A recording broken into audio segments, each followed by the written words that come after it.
अस्सलाम वालेकुम नाज़रीन, हाईटेक न्यूज़ के खबरनामे में आपका खैर मकदम है। मैं हूं नेहा खान। नजर डालते हैं आज की अहम खबरों पर। निजामाबाद पुलिस ने एक बड़ी और मौसर कार्रवाई में बैन रियासती सतह पर सरगर्म ट्रांसफार्मर कॉपर क्वाइल चोरों को एक मुनज़्ज़म ग्रोह को बेनकाब करते हुए 7 मुल्जिमान को गिरफ्तार किया, जबकि 3 मुल्जिमान ताहल मफरूर जिनकी तलाश जारी। निजामाबाद पुलिस कमिश्नर साई चैतन्या के मुताबिक ये 10 रुकनी गैंग मधुल और भैंसा के इलाकों में खेतों में नस्ब बिजली के ट्रांसफार्मरों को निशाना बना रहा था।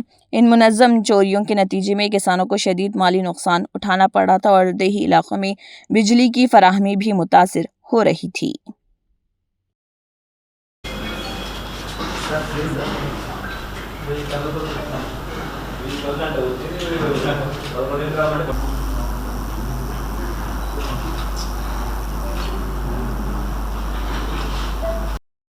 పోలీసులు ఒక ట్రాన్స్ఫార్మర్ దొంగతనాలు చేసే గ్యాంగ్ని పట్టుకోవడం జరిగింది.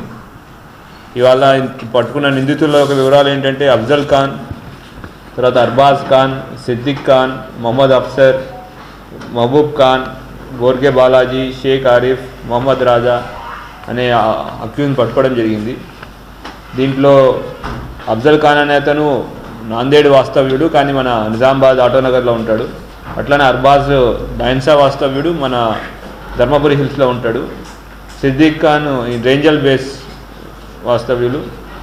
మొహమ్మద్ అఫ్సర్ అనేవాడు అతను పరారీలో ఉన్నాడు. మహబూబ్ ఖాన్ అతను కూడా బైన్సా పట్టణం అతను రిసీవర్, ఈ కాపర్ కాల్స్ అతను కొనే అతను.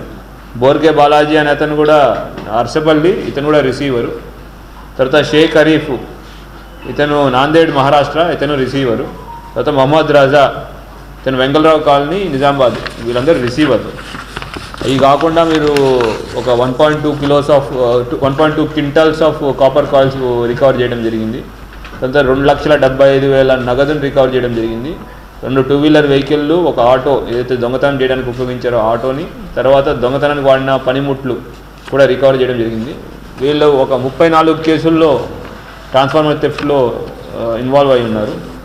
అసలు విషయానికి వచ్చేది ఏంటంటే మనకి లాస్ట్ ఒక 3-4 మంత్స్ నుంచి రెగ్యులర్గా బోధను, నవీపేట, ఎడపల్లి, నిర్మల్ వాటిలో ట్రాన్స్ఫార్మర్ థెఫ్ట్స్ అవుతున్నాయి. వీటి గురించి కంటిన్యూస్ నిఘా పెట్టడం ద్వారా మనం ఈ గ్యాంగ్ పట్టుకోవడం జరిగింది. పట్టుకున్న తర్వాత వీళ్ళ వివరాల్లోకి వెళ్తే తెలిసింది ఏంటంటే ఈ అఫ్జల్ ఖాను, అర్బాజ్ ఖాను, సిద్దిక్ ఖాను, మొహమ్మద్ అఫ్సర్ వీళ్ళందరూ ఇంతకుముందు ఆవుల దొంగతనము, ఆటోమొబైల్ దొంగతనము, బైకుల దొంగతనం చేసేవాళ్ళు. అయితే అరెస్ట్ అయ్యి జైలుకి వెళ్ళిన తర్వాత అక్కడ జైల్లో ఈ అన్సర్ అలియాస్ హుస్సేన్ ఖాన్, తర్వాత షేక్ తాహిర్ అనే వాళ్ళతో పరిచయం ఏర్పడింది. వీళ్ళు పాత ట్రాన్స్ఫార్మర్ దొంగలు.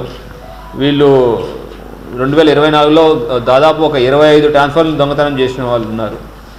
సో వాళ్ళు బోధన్ టౌన్ నుంచి అరెస్ట్ అయ్యి జరిగింది. వీళ్ళంతా కలిసి అక్కడ ఈ ట్రాన్స్ఫార్మర్ దొంగతనం ఎట్లా చేయాలి, దాన్ని చేయడం వల్ల ఎవరికి అమ్మాలి అనే వాటి గురించి వాళ్ళు మాట్లాడుకోవడం జరిగింది. తర్వాత జైలు నుంచి బయటకు వచ్చిన తర్వాత ఇంకా దొంగతనాలు మొదలుపెట్టారు. వీళ్ళు చేసేది ఏంటంటే మోడస్ ఆపరేండి ఏంటంటే వీళ్ళు చేసే విధానం ఏంటంటే ఫస్ట్ మన మెయిన్ అక్యూజ్డ్ అఫ్జల్ ఖాన్ దగ్గర ఒక ఆటో ఉంటుంది, ఇంకొక ఆటో డ్రైవర్ ఉన్నారు. ఒక బైక్ దొంగలించి పాత ట్రాన్స్ఫార్మర్లు అంటే దేనికైతే కాపర్ కాయిల్స్ ఉంటాయి. ఇప్పుడు కొత్త ట్రాన్స్ఫార్మర్లో అల్యూమినియం కాయిల్స్ వస్తాయి, దాన్ని కొల్లగొట్టుకున్న వల్ల ఉపయోగం లేదు. అందుకు పాత ట్రాన్స్ఫార్మర్లు ఎక్కడ ఉన్నాయి ఫస్ట్ ఐడెంటిఫై చేస్తారు, రెక్కీ చేస్తారు. ఐడెంటిఫై చేసిన తర్వాత రాత్రిపూట వీళ్ళు గ్యాంగ్ మొత్తం వెళ్ళి అఫ్జల్ ఖాన్ ఒక ఆటోలో వెళ్ళి ట్రాన్స్ఫార్మర్ కాపర్ కాయిల్ని మిగతా వాళ్ళందరూ ముందు ట్రాన్స్ఫార్మర్ని పగలగొట్టేసి పడేసి దాంట్లోనే ఈ కాపర్ కాయిల్ని తీసి దొంగతనం చేసుకెళ్తారు. ఇట్లా టోటల్ 34 కేసుల్లో సుమారు ఒక 8 నుంచి 10 క్వింటాల వరకు కాపర్ కాయిల్ చేసుకున్నారు, దొంగతనం చేశారు. దాన్ని తీసుకొచ్చి వాళ్ళు ఎవరైతే రిసీవర్స్ ఉన్నారో వాళ్ళకి అమ్మడం చేసేవాళ్ళు. ముఖ్యంగా రిసీవర్ ఏంటంటే మహబూబ్ ఖాన్, ఇతను నాందేడ్లో ఉంటాడు, బైన్సా ఉంటాడు. ఇతను కిలో 800 రూపాయలకి కొనేవాడు వీళ్ళ దగ్గర. అట్లంతా అది కాకుండా ఈ బాలాజీ, నిజామాబాద్ చెందిన రెహన్ రాజా, నాందేడ్ చెందిన అఫ్సర్లు కూడా, ఆరిఫ్లు కూడా ఇట్లా అమ్ముతూ ఉండేవాళ్ళు. వచ్చిన డబ్బులు వీళ్ళు జల్సాలకు ఖర్చు చేసుకోవడము, తర్వాత వాళ్ళ యొక్క లైఫ్ స్టైల్ ఖర్చుల్లో మొత్తం ఖర్చు పెట్టేవాళ్ళు. మనం పట్టుకున్న ఇన్ఫర్మేషన్ ఇవన్నీ కూడా దొంగతనం చేసిన తర్వాత రిసీవర్లకు అమ్మబోతుంటే ముందే వీళ్ళు రిసీవర్ ఇవన్నీ తీసుకొచ్చి మన నిజామాబాద్లో ఏపీహెచ్బి కాలనీలో ఒక చిన్న రూమ్ తీసుకుని ఈ దొంగతనం చేసిన సామాన్లన్నీ అక్కడ పెట్టి ఒక్కసారి తీసుకెళ్ళి ఇట్లా అమ్మేవాళ్ళు. ఈ లోపల మనం ఇన్ఫర్మేషన్ మీద వాటిని పట్టుకోవడం, వాళ్ళు మనకి ఇవన్నీ రికవర్ చేసి ఇవ్వడం జరిగింది. ఈ మొత్తం ఆపరేషన్ మొత్తం 34 కేసుల్లో అక్యూజ్ని పట్టుకుని రావడం చాలా అభినందనీయం.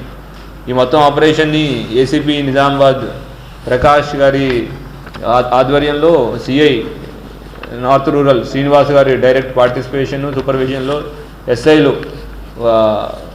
శ్రీకాంత్, యాదగిరి, తర్వాత రాజశేఖర్, గంగాధర్ వీళ్ళందరూ కష్టపడి వీళ్ళు పట్టుకోవడం జరిగింది. దీంతోపాటు ASI Gafar, head constable Rajeshwar, constable Rajareddy, Sandeep, Abbulu, Srikanth Goud, Dattatreya Goud, Nagaraju, Shankar, Sailu, Ramakrishna, Sachin మరియు మిగతా సిబ్బంది చాలా కష్టపడి పట్టుకున్నారు. వీళ్ళందరికీ ఎందుకంటే ఇంతమందిని పట్టుకోవడం, ఇంత రికవర్ చేయడం అనేది చాలా కష్టతరమైన పని. అందులోనే డిఫరెంట్ ఏరియాలో ఉన్న వాళ్ళ గురించి ఇన్ఫర్మేషన్ తీయడం ఇవన్నీ చేసినందుకు వీళ్ళందరినీ మనస్ఫూర్తిగా అభినందిస్తున్నాను.